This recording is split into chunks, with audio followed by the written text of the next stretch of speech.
크리스의 한국어 팟캐스트. 안녕하세요 여러분, 크리스입니다. 오늘은 서울을 싫어하는 이유 10가지에 대해서 얘기해 볼게요. 저는 대구가 고향이지만 대학교 때문에 서울에 올라와서 13년째 살고 있고요. 서울에 여기저기서 많이 살았는데 처음에는 대학교 근처에 서울의 왕십리라는 곳에서 살다가 그 뒤에 서울의 신당이라는 곳으로 잠깐 이사를 해서 살고 지금은 서울 효창공원이라는 곳에서 살고 있습니다.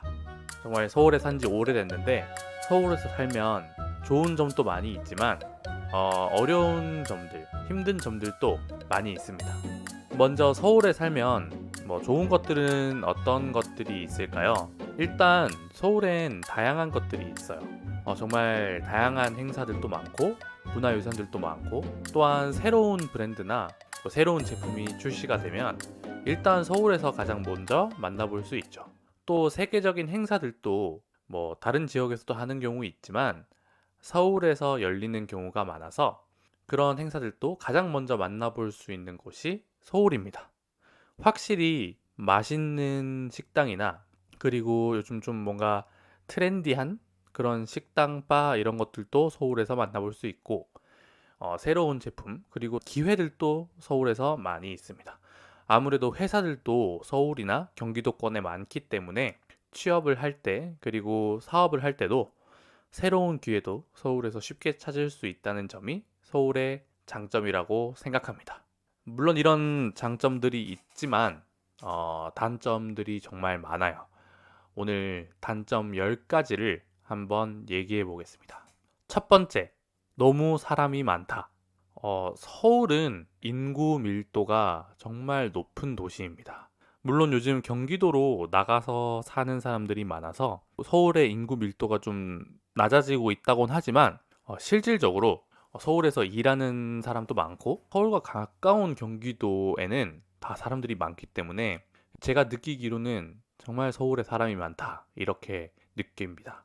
그러다 보니까 제 출근 시간이나 혹은 주말에 어디 놀러 갈 때 운전을 하면 차 속에 갇혀서 1시간 이상씩 기다려야 서울을 나갈 수 있는 경우도 아주 많고요. 출퇴근 시간에 사람들이 너무 많아서 지하철, 버스 이런 곳에서 숨쉬기도 너무 힘든 그런 경험이 너무 많습니다.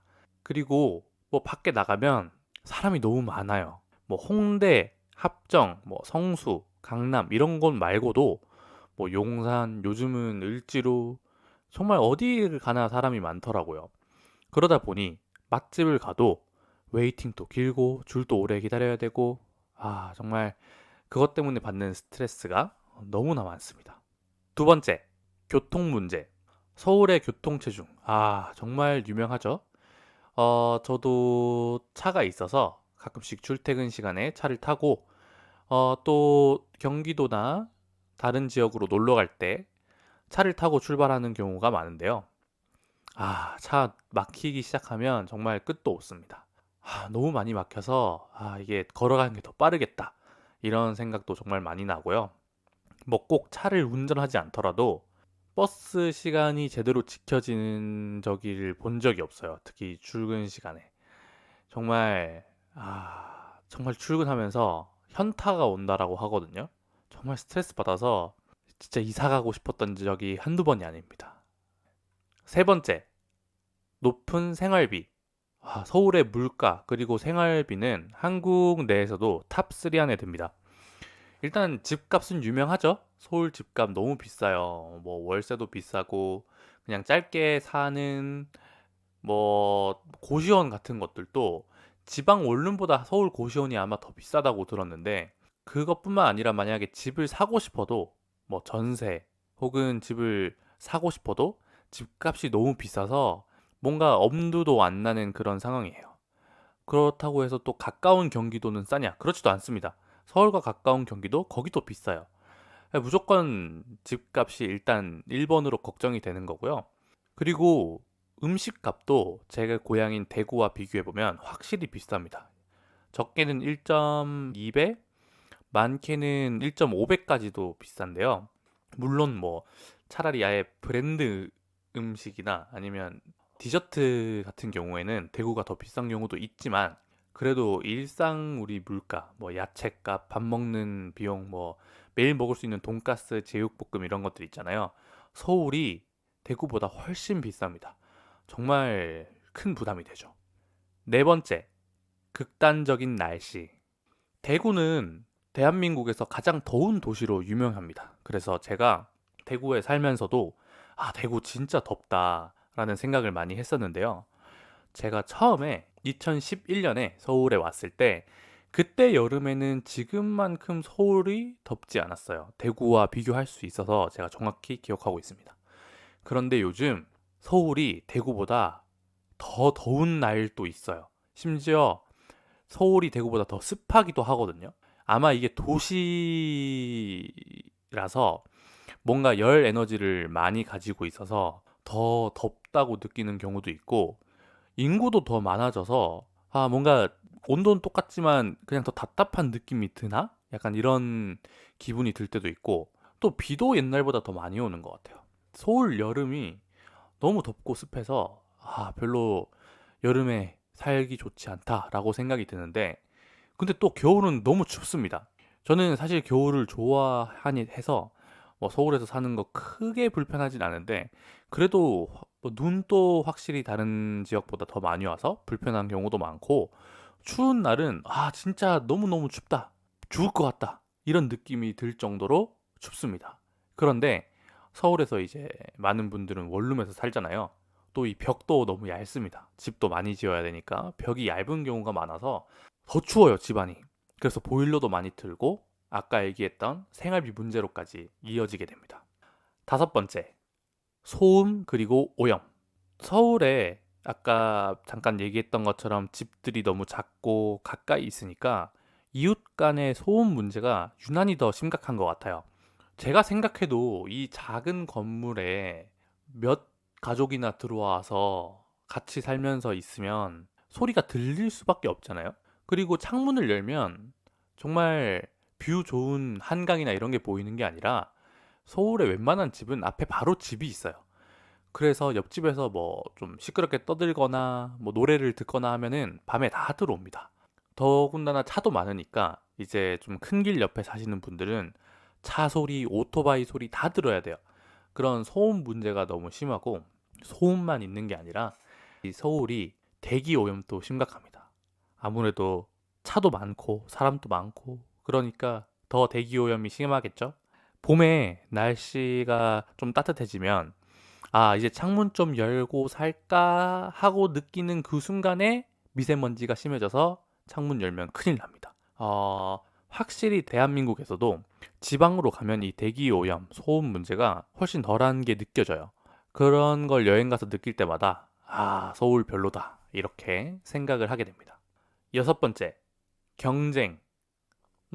사실 저는 사업을 하고 있고, 또 서울에서 뭐 당연히 사업을 하다 보면 경쟁이 있어야 되니까 특별히 제가 서울에 살아서 더 경쟁이 많다고 생각하진 않아요. 하지만 제 주변 사람들을 보면 확실히 서울에 있는 사람들이 경쟁을 많이 느낍니다.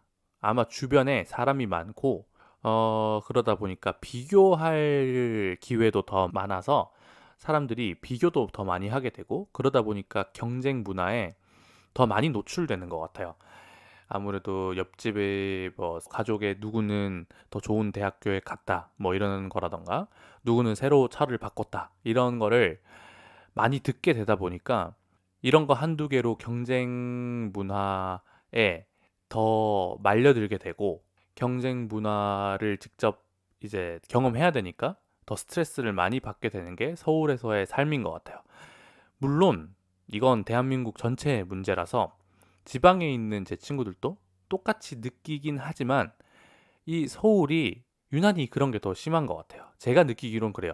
지방에 가면 조금 더 여유롭게 그냥 우리 가족 잘 살면 되지 않냐, 이렇게 느끼는 분들이 많은데, 아마 이건 집 문제도 전 있는 것 같아요. 지방에 내려가면 같은 돈으로 더 큰 집에서 살 수 있거든요.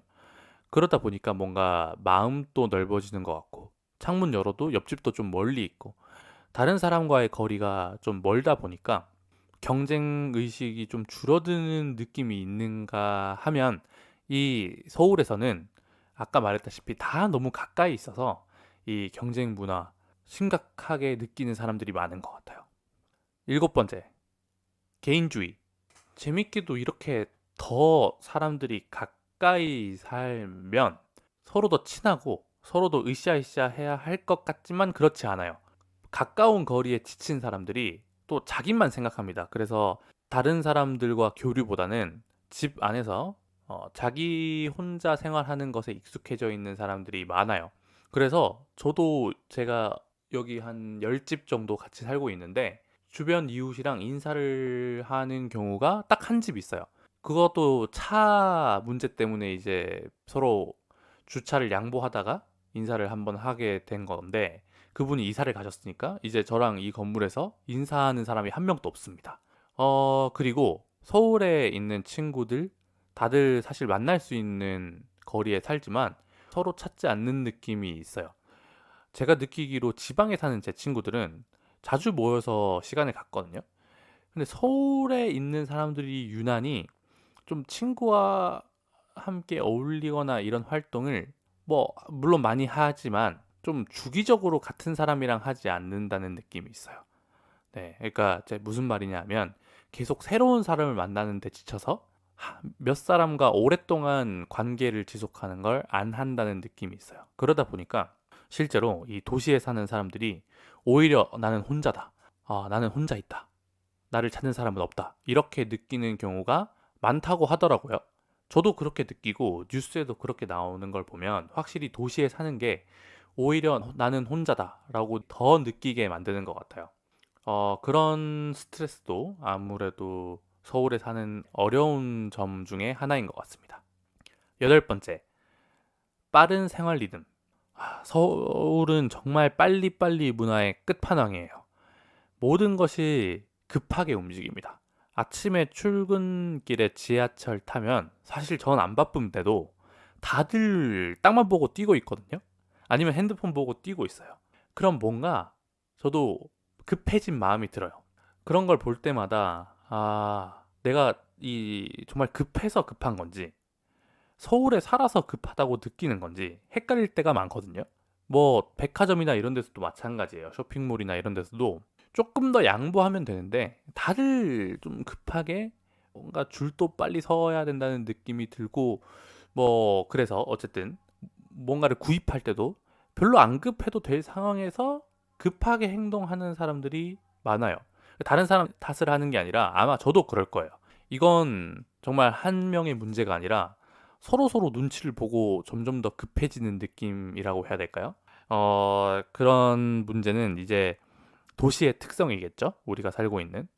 근데 이제 서울은 아까 앞에서 얘기했던 경쟁 문화라던가 혹은 개인주의 이런 것들과 함께 만나서 이 빨리빨리 문화가 더 심해진 것 같아요. 그게 많은 사람들에게 스트레스를 줍니다. 9번 부동산. 이건 뭐 앞에 나온 생활 물가 이야기랑 비슷한데요. 많은 서울에 있는 젊은 사람들이 미래를 생각하면 굉장히 불안해합니다. 저는 사람이 미래에 대한 불안을 가지는 건 당연하다고 생각하지만 그게 집이 없으면 정말 좀 과하게 심해진다고 생각하거든요. 나이를 들면 들수록 내가 만약에 이 집이 없어지면 지금 살고 있는 월세 집이나 전세 집이 없어지면 어디로 가서 살 수 있을까? 또 이 짐들을 들고 다 옮겨야 되는 거 아닐까? 라는 이런 생각들을 하게 돼요. 근데 그게 젊을 때는 사실 괜찮은데 나이가 들고 혹은 가족이 생기기라도 하면 좀 불안해집니다. 그런 불안이 생기면 실제로 아이를 낳지 않는 이유 중에 하나가 되고 그게 실제로 대한민국 사람들이 아이를 낳지 않는 현재의 결과로 증명이 되고 있죠. 근데 이 부동산 가격이 서울은 너무 비쌉니다. 정말 아무리 돈을 많이 벌어도 서울의 아파트에 집을 쉽게 살 수 없어요. 네, 그냥 일반 회사에 다녀서는 정말 뭔가 유튜브 혹은 투자 이런 걸 해서 갑자기 돈을 많이 벌지 않은 이상 서울에서 집을 내 돈으로 그냥 사기는 어렵습니다. 이 부동산 가격이 아직도 계속 오르고 있는 것 같은데 너무 비싼 부동산 가격이 정말 서울에서는 큰 문제입니다. 마지막 10번째, 문화적인 동질성. 동질성이라는 말은 같다라는 뜻이에요. 사실 이건 전 대한민국의 문제인데, 물론 요즘 서울에 외국인도 많이 살고 다양한 문화도 들어오고 있지만, 아무래도 이 대한민국 전체적으로 외국인을 혹은 나와 다른 사람을 쉽게 받아들이는 그런 문화가 잘 형성되어 있다고 생각하지 않아요. 근데 그건 뭔가 한국 사람이 나쁘다 이런 것보다는 이 한국 그리고 뭐 중국, 일본도 다 마찬가지겠지만 한 민족이 계속 오랫동안 살아왔잖아요. 그러다 보니까 다른 것에 대해서 익숙하지가 않은 사람들이 많아요. 뭐 사실 그게 제가 살아가는데 힘든 이유가 될 수 있을까라고 생각할 수도 있지만 이렇게 같은 사람들이 오래 모여서 살다 보면 이 고인물이 썩는다라는 한국 속담이 있거든요. 잘못된 시스템이 계속 그대로 가는 경우가 많아요. 그래서 뭔가 지금 제가 볼 때는 세대 교체도 되고 사회가 더 빨리 나아지는 것이 되어야 되지만 한국은 같은 민족이 너무 많고 이 사람들만 계속 한 땅에서 살기 때문에 뭔가 해결되거나 개선되지 않는다는 느낌이 아주 크게 됩니다. 그래서 뭐 밖에 나가도 유행이나 혹은 어떤 사회 문제나 이런 것들이 계속 반복해서 일어나요. 뭔가 새로운 느낌이 없어요. 그게 제가 서울에서 10년 이상 살면서 느끼는 좀 문제점이라고 생각합니다. 물론 유행이 되면서 뭔가 발전을 하는데 웃긴 게 발전되는 방향도 다 비슷해요. 모두가 같은 것을 좋아하고요. 모두가 같은 유행을 따라갑니다. 그러다 보니까 좀 지루해집니다. 도시라는 것은 안에서 다양한 일이 일어나야 재밌는 공간인데 다양한 것이 일어나는 느낌이 안 들어요. 서울에서만 20년 더 살래? 라고 누가 물어보면 아, 좀 재미없을 것 같은데? 라고 대답할 이유 중에 생각보다 큰 이유입니다. 정말 큰 이유라고 생각해요. 이렇게 오늘 제가 서울을 싫어하는 이유 10가지를 살펴봤습니다. 서울이 가진 장점은 사실 정말 많아요. 안전하고 또 제가 앞에 말했듯이 그래도 대한민국에서는 재밌는 일도 많이 일어나고 그렇지만 서울에 10년 넘게 살아보니까 당연히 어디나 그렇겠지만 단점도 많습니다.